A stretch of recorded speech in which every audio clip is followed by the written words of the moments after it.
आज अब तक हमने ग्रेविटेशन चैप्टर के बारे में बहुत सा जान लिया। अभी कुछ एग्जाम्पल्स हम सॉल्व करेंगे। देखिए आपके बुक में एक्सरसाइज में जो एग्जाम्पल है वो हम सॉल्व करेंगे। तो मैंने देखिए पहला एग्जाम्पल ना लेते हुए डायरेक्टली दूसरा एग्जाम्पल लिया है। अगर आपको पहला एग्जाम्पल चाहिए आप कमेंट में लिख दीजिए, वो भी मैं आपको करवा दूंगा। देखिए पहला एग्जाम्पल बहुत इजी है। अगर मैं डायरेक्टली बता दूं तो आपको newton second kinematical equation use करना है, S is equal to ut plus half AT square. उससे आपको डायरेक्टली पहले क्वेश्चन का आंसर मिल जाएगा। तो बहुत इजी है बेसिकली, वो देखा जाए तो, इसीलिए मैंने वो नहीं लिया। डायरेक्टली मैं सेकेंड सम ले रहा हूँ। देखिए सेकेंड सम एक इम्पोर्टेंट सम है और बहुत अच्छा सम है, मुझे बहुत अच्छा लगा ये सम, इसीलिए मैं डायरेक्टली ये ले रहा हूँ। तो देखिए पढ़ते हम सम क्या पूछा गया है, देख लेते। तो देखिए the radius of planet A is half the radius of planet B। तो देखिए एक आप ना आपको आदत लगा लीजिए कि ये पढ़ते पढ़ते ना गिवन में क्या दिया है वो लिखा कीजिए। तो सबसे पहले हमें क्या दिया गया है, the radius of planet A is half the radius of planet B। ठीक है, तो सबसे पहले हम क्या करते हैं, late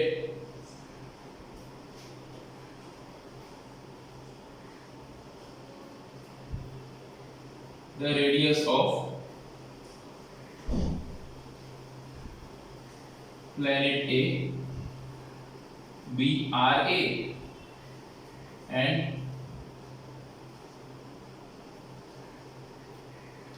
planet B be RB। तो देखिए ऐसा हमें दिया गया था, the radius of planet A is half the radius of planet B।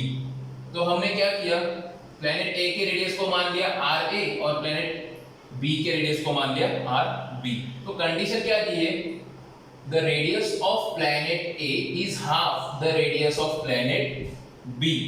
इसका मतलब क्या है, RA is equal to half of RB, half of RB। तो इसे ही हम कैसे लिख सकते हैं, 2RA, ये नीचे चाहिए थोड़ा सा, ये ठीक है, हाथ से काम चला लेते हैं। RA is equal to RB। ठीक है, यहां तक समझ में आ गया होगा आपको। तो आगे क्या लिखा है, देखो if the mass of A is ma। देखो उन्होंने खुद ने दिया है कि mass of the A is ma, what must be the mass of B। देखिए तो mass of A,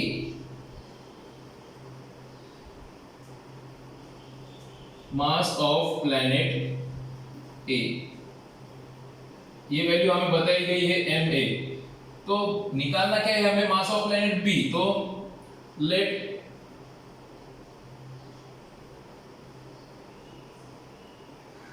the mass of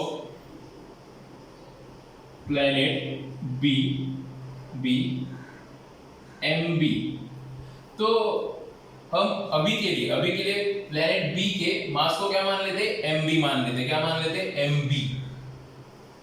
तो अभी बोला क्या गया है, if the mass of A is ma, what must be the mass of B। मतलब हमें पूछा गया है कि मास ऑफ B क्या होगा, सो दैट, ये बहुत इंपॉर्टेंट है यहाँ से, so that the value of G, the value of acceleration due to gravity, the value of G on B is half that of its value on A।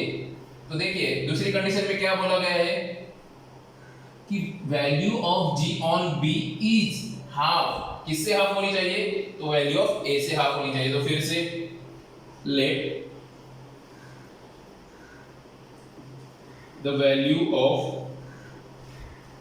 G on A be GA and on planet B be GB।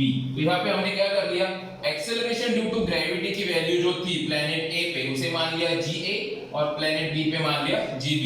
तो अभी condition क्या कह रहा है, condition कह रहा है कि एक्सेलरेशन ड्यू टू ग्रेविटी का वैल्यू जो प्लैनेट B पे है वो कैसा है,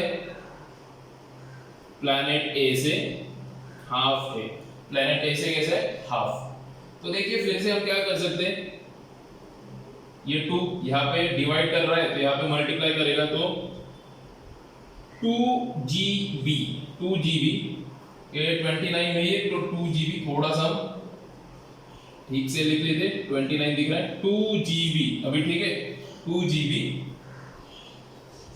इज इक्वल टू GA। तो हमें देखिए कंडीशन क्या क्या मिल गई, हमें ये कंडीशन मिल गई, ये कंडीशन मिल गई। तो अब हम क्या कर सकते हैं, तो देखिए जनरल फॉर्मूला क्या रहता है एक्सेलरेशन ड्यू टू ग्रेविटी का, तो वी नो दैट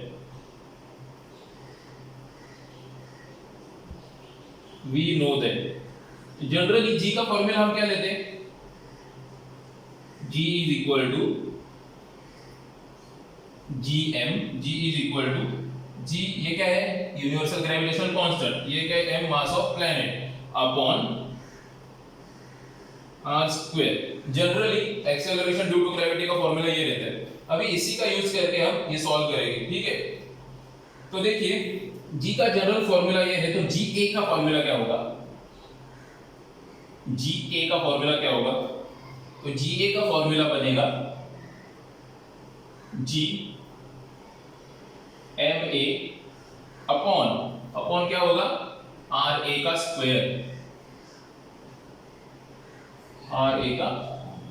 स्क्वायर, ठीक है। वैसे ही हम gb का भी लिख सकते, पहले इसे हम इक्वेशन नंबर 1 दे देते।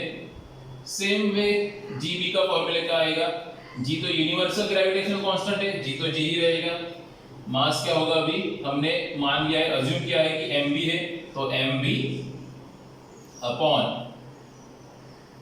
rb स्क्वायर, इसे इक्वेशन नंबर 2 मान लेते। अब क्या कर लेते, इन दोनों का डिवीजन कर लेते,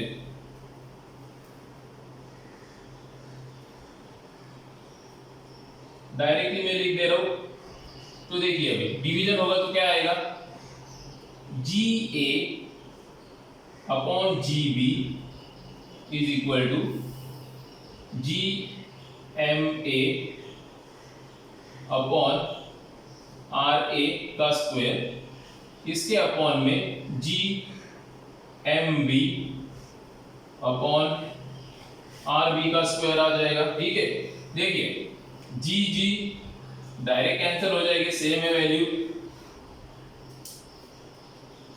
अभी आपको एक रूल पता होना चाहिए कि ये जो टर्म है यहाँ पे, मैं इसको मल्टीप्लिकेशन में लेके जाऊंगा। मल्टीप्लिकेशन में जब लेके जाऊंगा तो ये जो आरबी का स्क्वायर है वो कहाँ पे जाएगा, न्यूमरेटर में जाएगा, और ये जो एमबी बचा है वो कहाँ पे आएगा, डिनोमिनेटर में आएगा। तो देखिए क्या हो जाएगा, therefore GA upon GB is equal to, ये तो ऐसा ही रहेगा MA अपॉन RA स्क्वायर। अभी इसको मैं मल्टीप्लिकेशन में लाऊंगा तो ये कैसा हो जाएगा, RB स्क्वायर अपॉन MB, ठीक है। देखिए हमारे पास कुछ रिलेशंस है, जैसे ये देखिए ये एक रिलेशन है GA is equal to 2GB। तो अगर GA का वैल्यू मैं यहाँ पे पुट कर देता हूँ 2GB अपॉन GB, वैसे ही देखिए अभी MA, अभी यहाँ पे भी देखिए RB का वैल्यू क्या है 2RA, ठीक है। तो यहाँ पे RA स्क्वायर वैसा ही रहेगा multiplied by 2RA the whole square. अभी देखिए 2RA का क्या हो जाएगा, ये होल स्क्वायर हो जाएगा, क्योंकि RB का वैल्यू क्या है 2RA, तो 2 का भी क्या होना चाहिए, स्क्वायर होना चाहिए, तो 2RA का फुल स्क्वायर हो जाएगा अपॉन MB। तो देखिए यहाँ पे GB कट हो जाएगी, तो क्या बच जाएगा 2, ठीक है। अब मैं क्या करता हूँ, ये MA upon RA square into 2 का स्क्वायर क्या हो जाएगा 4 RA स्क्वायर हो जाएगा ये अपॉन MB। तो अभी देखिए आप देख पा रहे होंगे कि RA स्क्वायर कट हो जाएगा, मल्टीप्लिकेशन है, इजीली कैंसिल आउट हो जाएगा। तो बचा क्या, 2 is equal to 4MA upon MB, ये बचा है हमारे पास। तो ये देखिए 2 1 जा 2 2 2 जा, तो ये MB यहाँ पे लाते हैं, 2 MB is equal to 4 MA। 2 MB is equal to 4 MA। तो अभी 2 से डिवाइड कर लीजिए, क्या आ जाएगा? MB is equal to 2 MA। MB is equal to 2 MA। तो हमें यही पूछा गया था। देखिए क्या पूछा गया है, if the mass of A is MA, what must be the mass of B? What must be the mass of B? तो mass of B should be, क्या रहना चाहिए mass of B? Mass of B should be 2 MA। Mass of B should be 2 MA। तो हम ये लिख देते आखिर में, therefore the mass of MB मतलब क्या है? planet B। The mass of planet B should be twice, should be twice,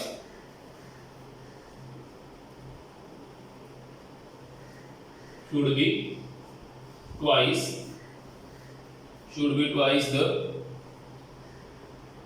mass of planet A। तो दोस्तों ये रहा आपका प्रॉब्लम नंबर 2। एक बहुत ही अच्छा प्रॉब्लम था, इसीलिए मैंने पहले ये ले लिया। अगर फिर भी बोलो, अगर पहला प्रॉब्लम आपको चाहिए, आप ट्राई करिए घर पे। अगर नहीं हो रहा कमेंट्स में लिखिए कि हमें वो भी प्रॉब्लम चाहिए, हम वो भी सॉल्व करके देंगे। नहीं तो हम ऐसे ही प्रॉब्लम्स लेंगे जो डिफिकल्ट हो और बहुत अच्छे हो आपके लिए, ठीक है? तो आई होप आपको एक पूरा प्रॉब्लम समझ में आ गया होगा। अगर आपको ये समझ में आया है, वीडियो को लाइक कीजिए, दोस्तों के साथ शेयर कीजिए। Thank you. चलिए दोस्तों, अभी हम आज और एक प्रॉब्लम देख लेते। देखिए बेसिकली ये प्रॉब्लम तो बहुत इजी है देखा जाए तो, पर एग्जाम के पॉइंट ऑफ व्यू से देखें तो एक इंपॉर्टेंट प्रॉब्लम बन जाता है, इसीलिए हम ये ले रहे हैं प्रॉब्लम। तो देखिए प्रॉब्लम क्या बोल रहा है, the mass and weight of an object on earth are 5 kilogram and 49 newton. तो देखिए क्या बोला गया, मास जो है वो है 5 किलोग्राम और जो वेट है वो क्या बोला गया, 49 न्यूटन है, ये हमें बोला गया है। तो पूछा क्या गया है, what will be there values on the moon. तो पूछा क्या गया है कि उनका वैल्यू मून पे क्या रहेगा। assume that the g on the mass on the moon is 1/6 of the on that of the earth। तो क्या बोला गया कि g का जो वैल्यू मतलब एक्सेलरेशन ड्यू टू ग्रेविटी का जो वैल्यू अर्थ पे है, कितना है अर्थ पे, तो 9.8 है। तो मून पे उसका वैल्यू उसके 1/6 होगा, 1/6 होगा, ये अज्यूम करने को बोला है। तो सबसे पहले अभी देखते हैं कि हमें गिवन में क्या क्या दिया गया है। तो देखिए गिवन क्या है, सबसे पहले दिया गया है mass of the object on earth.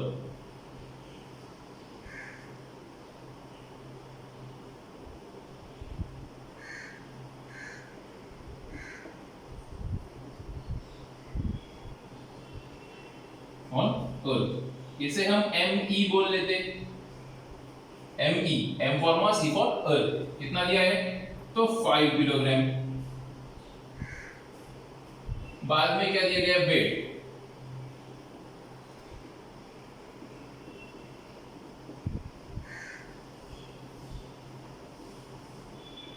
Wait of the object on earth, तो इसे हम WE लिख लेते हैं। कितना दिया गया है, 49 Newton.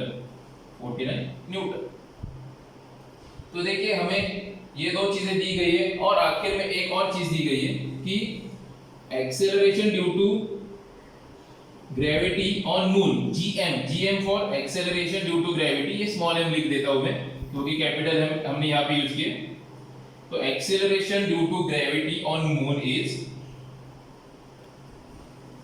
1/6 of acceleration due to gravity on earth. तो ये चीजें हमें दी गई है, ये 3 चीजें हमें दी गई है। तो ढूंढना क्या है, व्हाट इज टू फाइंड। तो क्या ढूंढना है, तो हमें ढूंढना है सबसे पहले कि mass of the object on moon, mass of the object on the moon. तो इसे हम मान लेते MM। तो ये पहला फाइंड करना है। दूसरा क्या फाइंड करना है हमें, दूसरा फाइंड करना है wait.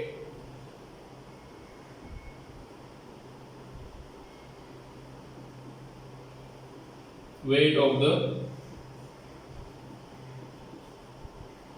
object on the moon, तो ये होगा WM। तो देखिए ये दोनों चीजें फाइंड करनी है, ये दोनों चीजें हमें फाइंड करनी है।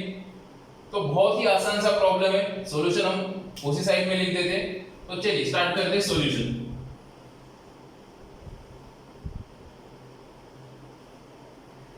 तो देखिए हम सब जानते हैं कि मास जो है वो एक कांस्टेंट है, मास इज ऑलवेज कांस्टेंट। तो मास का वैल्यू अगर आप अर्थ पे हो या चांद पे हो, कहीं भी हो, मास का वैल्यू तो बदलेगा नहीं। तो मास, जितना मास ऑब्जेक्ट का अर्थ पे था उतना ही कहां पे रहेगा, मून पे रहेगा। तो ये तो हम डायरेक्टली लिख सकते हैं, कैसे लिखेंगे? as we know that mass is always constant, मास हमेशा क्या रहता है, कांस्टेंट रहता है। जो वस्तुमान है वो हमेशा कैसा रहता है, कांस्टेंट रहता है। So therefore mass of the object on the moon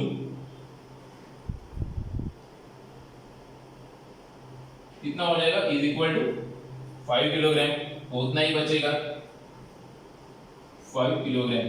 तो हमारा पहला जो हमें ढूंढना था वो तो मिल गया हमें, कितना आ गया वो 5 किलोग्राम। अभी सेकेंडली हमें क्या फाइंड करना है कि वेट कितना रहेगा। तो वेट कितना रहेगा ये फाइंड करने के लिए ये कंडीशन बहुत इंपॉर्टेंट है। तो देखिए ये कंडीशन क्या कह रहा है कि मून पे जो एक्सेलरेशन ड्यू टू ग्रेविटी है वो अर्थ के 1/6 है। इसका मतलब क्या, अगर हम मून पे जाएंगे तो क्या होगा, तो हमारा जो वेट है वो 6 टाइम्स कम हो जाएगा। कितना टाइम्स कम हो जाएगा, 6 टाइम्स। तो ये हम कैसे निकालेंगे अभी, तो देख लीजिए। Now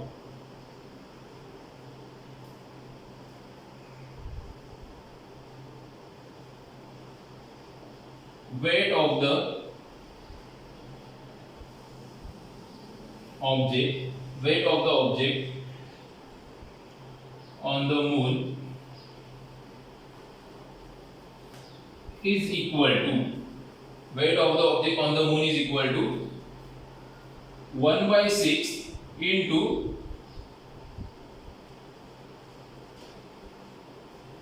weight of the object on earth. देखिए हमें दिया गया है, ये दिया गया है, इसी का मतलब क्या रहता है कि ये बोल क्या है कि एक्सेलरेशन ड्यू टू ग्रेविटी का जो वैल्यू है मून पे वो 6 टाइम्स कम है। अगर एक्सेलरेशन ड्यू टू ग्रेविटी का वैल्यू 6 टाइम्स कम है, देखिए अगर हम थोड़ा सा जान लेते हैं कि W इज इक्वल टू क्या रहता है, mg रहता है। अगर ये है, मान लीजिए कि ये है अर्थ का वेट, अभी g का वैल्यू क्या होगा, 1/6 से कम हो गया।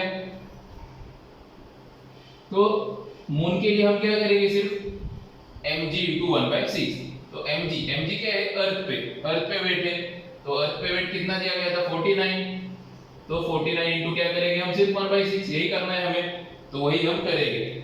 तो यहाँ पे देखिए फिर अभी therefore Wm is equal to 1/6 into We,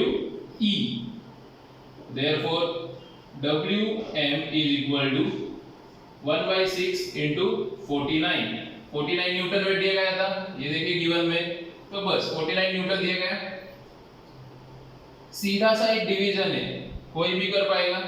तो देख लीजिए कैसा डिवीजन हो जाएगा ये, 6 8 का कितना होता है, 48।